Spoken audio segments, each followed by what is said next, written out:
So we all know that technological advances in healthcare are already and will continue to have significant benefits for patient health and the economies throughout the region. But these technological advances also come with many emerging ethical dilemmas. No doubt the next session will be of great interest to all of you, and we certainly will have lots and lots of participants tuning in for this next session. We are honored to welcome two luminaries, Phil Febbo, Senior Vice President and Chief Medical Officer of Illumina, who is joining us from San Diego to discuss emerging ethical dilemmas in patient data with a spotlight on genetic data. Phil, on my way to the office today, I saw an electronic billboard by Illumina that said, "Fighting COVID-19 through unlocking the power of the human genome." So quite relevant to our discussion today, and we're really looking forward to hearing from you. Before I turn it to you, Phil, after Phil has the chance to speak with us today, we will hear from Julien Durand, Chief Ethics and Compliance Officer for Sanofi, Chair of the Future Health Technologies Working Group of the Ethics and Business Integrity Committee at the IFPMA, or the International Federation of Pharmaceutical Manufacturers and Associations. Julien is also a global expert on digital health and AI at the World Health Organization. Julien is joining us from Paris, and he'll be discussing emerging ethical dilemmas in health technologies with a spotlight on artificial intelligence. Two really important topics all. Gentlemen, welcome. And Phil, I turn the floor over to you. Well, thank you, Andrew, and thank you for the organizers for the opportunity to participate in such an important meeting and to provide my perspective as Chief Medical Officer for Illumina, a company that manufactures sequencers and is increasingly providing insights that are essential to manage health and healthcare. I'm a physician scientist and a medical oncologist, and I've dedicated my career to accelerating the utilization of molecular and genomic information to improve patient management and outcomes. I've spent my career in academia and in industry. In addition, I'm of Italian and Welsh heritage. I have a family history of cancer on my mother's side, a cardiovascular disease on my father's side, and my cholesterol is a little high, and I do not have hypertension and diabetes. Now, you may ask why I'm sharing that personal information. And when focusing on the ethical issues inherent to genomics and genome sequencing, I posit that there's nothing more personal than our genome. If you had access to my genome, you could know all the information that I just chose to share. Once you have my genome, you would be able to understand my ancestry, disease susceptibility, ability to tolerate certain medications, as well as my eye color, hair color, skin tone, and with some help from artificial intelligence, you could build a very good three-dimensional model of what I look like. With knowledge of our genomes growing exponentially now and providing increasing amount of information about us, not only as an individual, but as a family and a community. As a physician, I understand the incredible potential benefit that genomics can offer all of us. As a son, husband, and father, I also understand the potential risks to my family's privacy and my community's privacy. Genomic data is starting to be readily available through large population-based studies, including genomes from individuals across many countries. According to a report in Nature last year, more than 83,000 researchers from 146 countries downloaded 6.7 petabytes of DNA data from one of the European databases. This is the equivalent amount of data to 89 years of continuous high-definition video. And the scale and availability of genome data will only increase. GA4GH, a group dedicated to establishing standards for genomics research and genetic data use, anticipates that by 2025, more than 60 million patients worldwide will have their genomes or exomes sequenced as part of routine healthcare. While this represents just under 1% of the global population, it is only the beginning. At Illumina, we work towards ensuring that all research conducted or supported by Illumina is designed to advance health and scientific knowledge while identifying and minimizing risk. Illumina is proactive and stringent in ensuring health, safety, and dignity of research participants in the clinical trials we perform. And we abide by all relevant legal and regulatory requirements and the standards set by the World Medical Association's Declaration of Helsinki. To ensure we do not get too myopic in our interpretation of benefits and risk, Illumina seeks guidance from our Ethics Advisory Board on bioethical topics on a quarterly basis. Since 2008, The Ethics Advisory Board has advised and provided recommendations on ethical issues, policies, and regulations relevant to genomics industry. These types of checks and balances are critical for all institutions. Let me share a few examples. In February 2019, Thermo Fisher decided to no longer sell sequencers to the Zhejiang region of China because of well-publicized reports of Chinese government misuse of genomic sequencing products. While this was an egregious use of the technology and Thermo took appropriate measures, there are other potentially well-intentioned uses that raise significant ethical concerns. Here in the United States, on July 5th, 2018, Health and Human Services Secretary Alex Azar announced the decision for U.S. government to test the DNA of migrant children held in order to expedite the reunification of families who are separated under the Trump administration's zero tolerance policy on border crossings. While this may seem a logical approach to some, this approach raises many ethical issues, and immigrant rights group immediately expressed appropriate concern. In another example, Canadian border authorities were using DNA test results and specifically ancestry information from an individual's genome to choose which country to deport migrants. The immigration authorities told reporters that DNA testing was only used for long-term detainees where other methods to establish identity had been exhausted, and that testing was only performed after consent. Again, perhaps a logical solution, but there are major issues with consenting incarcerated individuals. And in today's highly mobile world, where families are very often displaced from their ancestral homes, there are major flaws in using ancestry to determine country of origin. While the ethical concerns raised by genetics and genomics are broad, the key ethical principles that are critical to genomics are autonomy, privacy, beneficence, non-maleficence, and justice. These key principles are manifested in best practices when conducting genetic and genomic research and genetic testing on individuals and working with genomic data. I'll now discuss some different elements and connect them to the ethical principles. Consent to participate or to be tested is often the beginning for anyone who engages in genomic research or testing, and it's key to address autonomy. It is critical that consent is informed and voluntary when genomics are used to provide information, healthcare or other, for an individual. The examples by the US and Canada that I mentioned above underscore how consent does not always adequately address autonomy. For children separated from their caregivers, can they provide informed consent? For detained immigrants, can the consent really be voluntary? Also, if any of you have participated in clinical trials, you know how long consent forms can be, often more than 10 pages. And I have run trials where the consent was over 30 pages long. And despite their length and complexity, they're primarily focused on the research at hand. They seldom cover all the future potential uses of samples and data gathered in the setting of research or routine clinical testing.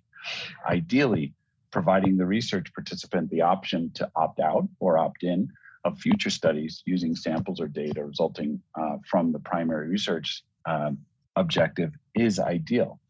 And to fully benefit from an understanding of our genomes, it is impracticable to consent every participant for every potential use of their sample or data.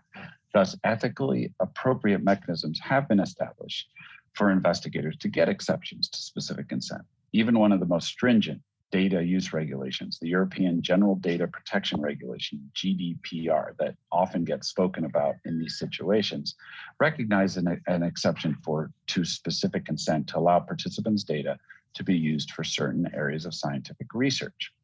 Of course, for this to work, safeguards must be in place to protect patient identifiability and thus ensure the research is aligned with the ethical concept of privacy. De-identification is a process of removing information that could be used to directly identify the patients from data used in the research, such as name, address, date of birth, and others. In today's world, there is great debate about whether we can truly de-identify a person's information. There was some work done at the Imperial College of London and Belgium's Catholic University in Louvain, where they could correctly re-identify 99.98% of individuals in anonymized data sets with only 15 demographic attributes. So, and especially now with genetic research, where de-identified data may contain sequences of your genome, it is even more difficult for samples to be truly identified and anonymous. As a result, a key element of research, genomic research that de-identifies patients, is controlling access to the data, ensuring data is stored securely, ensuring that anyone who has access to the data is, one, a qualified investigator, and two, performing research that is scientifically sound and aligns with the ethical constructs of privacy, beneficence, and non-maleficence is very important. Additionally, with the growing use of cloud-based compute and storage, together with increasingly sophisticated hacking efforts, secure storage has to be directly addressed for big data research. The benefits of successfully addressing these concerns and performing big data genetic research are quite clear. With advances, including artificial intelligence, as we aggregate hundreds of thousands to millions to tens of millions of human genomes, we'll be able to more precisely understand the genetics of heart disease, diabetes, mental illness, and many other diseases. It is estimated that 30% of our individual health is determined by our genetics, and yet we understand only very little of the ways to use that information. As we understand more of the information in human genetics, it becomes important that individuals have access to their data and have medically relevant results returned to them. Just this past year, the American College of Medical Genetics and Genomics, in the ACMG, increased the number of genes where secondary findings should be reported to patients from 59 to 73. And this number will undoubtedly increase over time as we understand more. Of course, this expectation is somewhat in conflict with measures taken to ensure privacy. Anonymization means that the individual can no longer receive results as no further communication is possible. Anonymization also challenges the ability to ensure research subjects have a right of withdrawal. The right of withdrawal is another manifestation of autonomy, and where a patient can choose to stop participating in research. In truly anonymized data, this is impossible. However, there are increasing mechanisms by which this element of patient autonomy can also be respected. All these elements come together and really present us with challenges and opportunities. The growing awareness of genetics and genomic research and genome editing have surfaced during this pandemic. With the emergence of SARS-CoV-2, so too emerged conspiracy theories about the origins of the virus. One theory blamed the United States for bioengineering the virus. Another blamed China for the same. Both were groundless.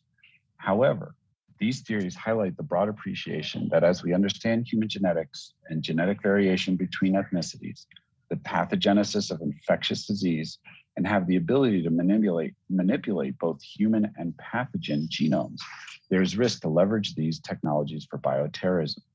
Some national regulations, likely driven by this concern, forbid samples and/or data to leave the nation of origin. While superficially protective, these policies are likely to be ineffective and may end up hurting the very populations they are intended to protect. First, if nothing else, the pandemic has demonstrated how globally connected we are, not only by technology, but physically. Many countries have experienced a sufficient diaspora that there are many individuals reflecting the genetic pool of the country across the globe. Thus, for most countries, there is no containing a nation's genome. Second, by enforcing overly restrictive rules with respect to sharing of samples or data, that country may not fully benefit from the breakthroughs based on genomic research. To me, this ties in with the concept of justice, and specifically that there's equal access to genetic and genomics and the derivative insights that can improve human health. In conclusion, as we gather, albeit virtually, to consider health ethics in the Americas, it is critical to consider the key ethical principles that are inherent to genetic and genomics research: autonomy, privacy, beneficence and non-maleficence, and justice. While there's great opportunity for benefit, there are challenges, and some alignment of conduct will need to be established within and across the Americas. How can the Americas come together to establish appropriate international code of conduct that recognizes the opportunity and risks and lays out a path to success? How can this international code align with established international regulatory laws so that the Americas can meaningfully participate in global genomic research to maximize benefits to our communities? How can this work be performed in an inclusive manner so that the full diversity of populations within the Americas participate and benefit? I apologize about ending with questions rather than answers, but I do see this virtual conference as a beginning and look forward to participating and developing answers together. Thank you, Andrew. Wow, thank you so much, Phil, for that extraordinarily insightful, series of thoughts. Boy, I don't even know where to begin, whether it's you're noting that re-identification is real in the context of genomics, and control becomes very important. I think this is the first time I've seen so clearly the connection between future ethical dilemmas and decision-making with cybersecurity. And then, of course, I think as folks across the Americas will know about your information, I like your statement here, Phil. There is no containing a nation's genome when it comes to various diaspora communities across the region. Truly fascinating stuff, Phil, and we hope that you'll continue this conversation with us and all those stakeholders across the region. So I'd now like to turn the floor over to Julien, who will be sharing perspectives with all of us again on emerging ethical dilemmas in health technologies with a spotlight on artificial intelligence. Julien, it's wonderful to see you, and the floor is yours. Thank you very much, Andrew. Hope you guys can hear me properly. Wonderful. Okay. So thank you so much, Andrew, for the opportunity. As always, wonderful to partner with you and this Summit of the Americas. I think it's good to be actually on the tail end of Phil, because he was talking a lot about data, and I'm going to talk about artificial intelligence. And as we know, AI is actually a big consumer of data. So that's the input to the output I'm going to discuss.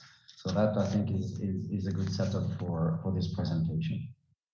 So I'd like to anchor a little bit the audience on AI in health, because I think many people mean different things by AI, and that's important that we have a little bit of an alignment here so that we can better understand both the opportunities, but also the dilemmas attached to artificial intelligence in health.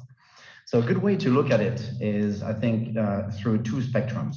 The first one is the spectrum of autonomy, and the second one is the spectrum of intelligence. So if you look at it from the autonomy perspective, the first stage in evolution is human perform 100% of the tasks, and AI or any form of automation performs none of it. Then humans perform the main task, but is assisted in the background by a machine, and that's a great first step in the evolution towards autonomy. Third step is the machine takes over and perform most of the task, and we have a human assistance in the background. You can call it human oversight or any other form of type of support, until the machine reach full autonomy and is able to perform all the tasks in full autonomy. So we are not there yet. We are somewhere there in the middle, in what MIT call human-machine collaboration, understanding that human in isolation and machine in isolation are currently not as good as both combined together. And that's what the next 10 years in healthcare is going to be about, human and machine collaborating together and understand how to do that better over time. The second area is looking at it from an intelligence perspective. At the bottom of the spectrum is automation. We're just going to repeat a routine task. There's not really any form of intelligence in there. Then you move into artificial narrow intelligence. So that is a form of artificial intelligence dedicated to doing one thing. Think about, playing poker or Go or chess. That's all it does. It does it very well, but it does nothing else. And then you move into artificial general intelligence, similar to human beings, the ability to actually apply intelligence to many different fields and connect it together until you reach what some call artificial super intelligence. Think about, those algorithms becoming so smart and learning so fast that they're going to outperform human being and reach a point called singularity, where machine are smarter than humans. So that's a bit sci-fi on the right side, but we already have a lot of application in the autonomy, from an automation perspective, and artificial narrow intelligence, making slow progress towards artificial general intelligence. Here you have some of the enablers and challenge to AI in health.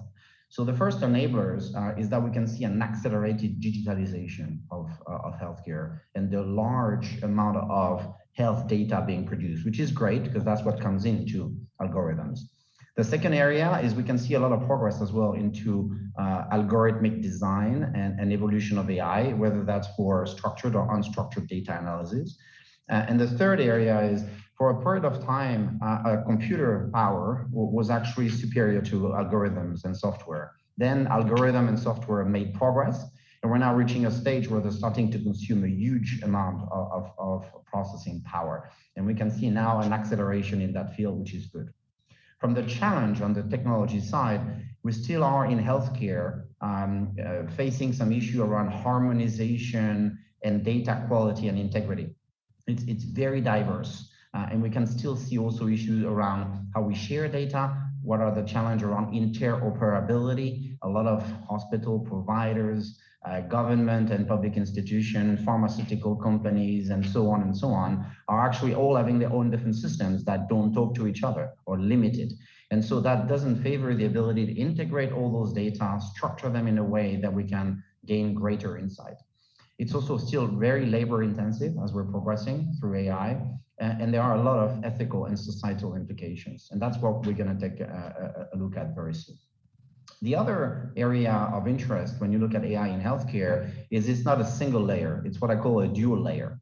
The first layer is the digital technology layer. So think about algorithms, think about mobile health, blockchain, digital biomarker, virtual reality, telemedicine. Those technology live in the digital world, right? 100%. But you also have in healthcare, and particularly in future health technology, a physical layer. If you think about robotic surgery, exoskeleton, smart pills and implant, gene editing, and 3D bioprinting technology, they are physical technology. But how do you think the pill is smart or the implant is smart? It is smart because combined with the physical layer, we have the digital layer, and AI is not only applying in the virtual world, it's also applying in the physical world as well. And so AI is pretty much everywhere around us when we talk about it in healthcare. So let's quickly look at some application before we dive into the ethical dilemmas. So you can use AI in healthcare in research and medical. Think about medical imaging, diagnosis, prognostic AI. That's what the HCPs are using. You can look at it from an industry perspective, better discovering and designing clinical trials, patient assistance program, electronic medical records. You can also look at it through the lens of the healthcare system in itself, how to use AI to better design health strategies for authority, or be better at health surveillance and epidemiology, or even what we're seeing now, emergency preparedness and pandemic response, but as well as how to promote better health, which population to target, how payers can also automate and enhance the decision-making process, or providers and hospitals optimize their health processes and protocols. But many other technology also combined with AI, like augmented reality, for example, like health, Internet of Things. A lot of those different tools that we may be using in daily life, whether they're smart implantables, smart watches, smart toothbrush, or smart pills, are combining physical technology with artificial intelligence. And you can apply that as well to robotics and health robotics. If you think about robo-surgery, in the future, even robo-nurses, brain-computer interfaces, exoskeleton also need this AI layer. So what that means is AI is everywhere. And so we know about the opportunities, but let's look at some of the ethical dilemmas. Jonathan Zittrain, who is a professor at Harvard University, made a very interesting analogy between AI and asbestos. You know, asbestos, this compound which is used for building insulation. And we realized that it was creating cancer because there were microparticles that were released in the environment that people were breathing. And he's saying it's like asbestos. You didn't ask for it, you don't realize it, but before you just become conscious about it, it's embedded everywhere around you in the building. And AI is the same. And before you realize it, it's going to take decision, and it's going to actually be in control of many of the healthcare decisions that we have around us and deeply impact patients overall. So what he's saying is, let's do it by design, and the importance of ethics by design, so that we can design the right framework and the right governance around artificial intelligence in health, so that we can harness the best out of it and minimize the risk associated for patients, but many other players in the field. And Kathy O'Neill has produced also a very interesting book that she calls Weapons of Math Destruction, as in mathematics, analogically to mass destruction weapons, when you use mathematics improperly to design algorithms which have negative consequences. When we look at ethical implication and dilemma, I would also like to point out that it's not only negative, they are also positive what I call ethical benefits to it. AI will allow us to do more personalized healthcare with less efficacy, more efficacy and less side effects. Will get us to cover unmet medical needs, get drugs and solutions faster and cheaper to patients. Do better diagnostic and earlier diagnostic and prognostic of disease, and also potentially, help us achieve, access to universal health coverage. So there's a lot of ethical benefit, and I think that not doing it will actually deprive us ethically from those benefits. But there are also a few risks attached to that. If the algorithm are not properly, designed and deployed, you can think about algorithmic bias that would actually favor one type of population or gender, or and create some issue around diversity and inclusion. Are very, very much designed in a way where we don't really understand what's happening inside, the black box problem. And that could create issue around safety and beneficence, for the patient population. If they're not properly, governed and organized, we could imagine issue around cybersecurity, and we see that every day, but also privacy, which was mentioned before me by Phil. And so there's a lot of issue all the way from privacy to liability and ownership. Who owns those algorithms? Who is liable for them if something goes wrong? Is that the designer, the programmer, the distributor, the manufacturer, the prescriber, the patient which is using it? So it creates an entire issue of dilemma along the chain. So if you think about it, that actually happened. A country, not to name it, trained an algorithm and made it compete against human being at a medical exam. And they were very surprised to see that the algorithm actually passed the medical exam. So there was this, pardon my French, oh shit moment. It is a doctor, what should we do? They of course did not grant the license to operate as a practitioner to the algorithm. But it could happen in the near future that potentially algorithm will be able to perform a large number of tasks similar to doctors. And so what are the ethical dilemma attached to it? Because they are actually having influence in how they're diagnosing disease, how they're prescribing drug, and many others. Should they be treated as prescription drug? What about when they are influencing public health strategies? What are the protocols for validating those algorithms? Even more complex, you will validate them at a given point in time, let's say point in time A, but maybe 6 to 12 months later, the algorithm is using machine learning, therefore constantly learning from new data set. And the algorithm is going to be very different at B point in time than A. So should you actually do a new process because it's constantly evolving? Can you sue an algorithm? I mean, how does that work? Can they own IP? Can you sue them? Who is liable? That's a very interesting question. We might even reach a future where HCP would be reluctant to use, diagnostic, any form of classic diagnostic without AI support. And so now it's making the question, should we have an Hippocratic oath for engineer, not only for doctors? Those very engineers that actually are coding and working on those algorithms might have an impact on life, public health strategy, providers, payers, and all of us. In the very code that they're actually designing for healthcare. That's very interesting dilemma. And so, my last few slides are around, number one, we need to realize that now in blue, technology are following, in particular AI, but also many other future health technologies are following an exponential curve.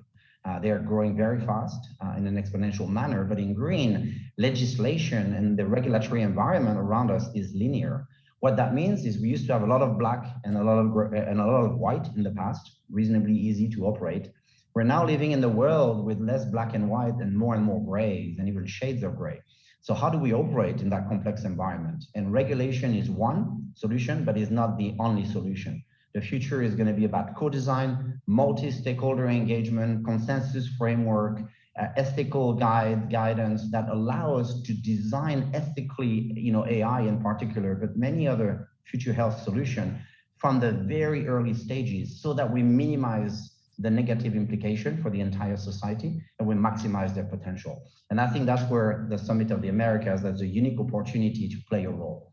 And what that meant is historically the focus in ethics was mostly on business ethics and the interaction. We heard about it before today, transfer of value, bribery and corruption and so on. Then there was a shift towards bioethics, and we look at diversity in trials, scarcity of resources, human genome editing. There is an entire field which is now emerging called technoethics, focusing on the ethical implication of those technologies. And you can see it's a Venn diagram, meaning that all the three are actually interacting. Yeah? They're not in isolation, and some of the solution might actually be at the center, combining a number of those fields. So my last slide is maybe food for thoughts, as the Summit of the America will consider some key areas. I would suggest ethics and of AI and data should be an area to be considered because of the drastic implication it would have, both positive but also the risk associated with them, to design such a framework. There is one which was just produced in collaboration, with WHO. They released a guidance on ethics of AI in health, which is both for the public sector and the private sector, and which is providing a number of principles, which you can see listed here, as well as the subsequent process for embedding them in the very design of algorithms, and as well the oversight mechanism needed in health. So you can see protecting human autonomy and making sure that humans remain part of the loop. So that's not just the machine 100%. We have the ability to switch it off, to get in control, have oversight, promoting human well-being and safety and public interest. Think about benevolence, beneficence, privacy, ensuring transparency, explainability, and intelligibility, and avoiding the black box. We know what the input and what the output are. We don't know what's happening in the middle and how the algorithm came to that conclusion. Very important that we design mechanism for explainability. Fostering responsibility and accountability, so we understand who is accountable along the entire chain from development all the way to application of AI, whether that's in public sector or in private sector. And also the collaboration between those two sectors in the future will be essential in public-private partnership, for example. Ensuring inclusiveness and equity, that diversity and inclusion is a big debate. Make sure that those algorithms are not going to favor a given population, or be discriminative in both how they are identifying, diagnosing, and from many other perspectives. And then also promoting an AI which is sustainable and responsive and is able to adjust as it evolves over time. So my conclusion is I think it's a unique opportunity for the Summit of the America to consider some of those technologies that will drastically change the way we operate in health. And also, of course, have dramatic and positive, obviously, implication for patients in healthcare. So let's tackle those challenges now, work all together, public and private, and design consensus framework that will allow us to come to a solution from a guidance perspective. Andrew, back to you. Wow, thank you so much, Julien. That was an incredibly fantastic overview of the ethics around AI, and I must say the most efficient that I've ever heard in a very, very complex topic, taking us, as I like to say, you taking us into the gray zone, where you say AI is everywhere, it's already here, helping us think through the ethical benefits and the risks, the dilemmas around machine morality, and then, of course, the many recommendations that you had for the summit process. So thank you so much, Julien, for your leadership. Phil, too, honored to have you with us. I know that for all members of the audience, if you do have questions or things you'd like to raise, please do reach out to us. I know that both Phil and Julien would be more than happy to respond and share additional thoughts on these topics. So thank you both again.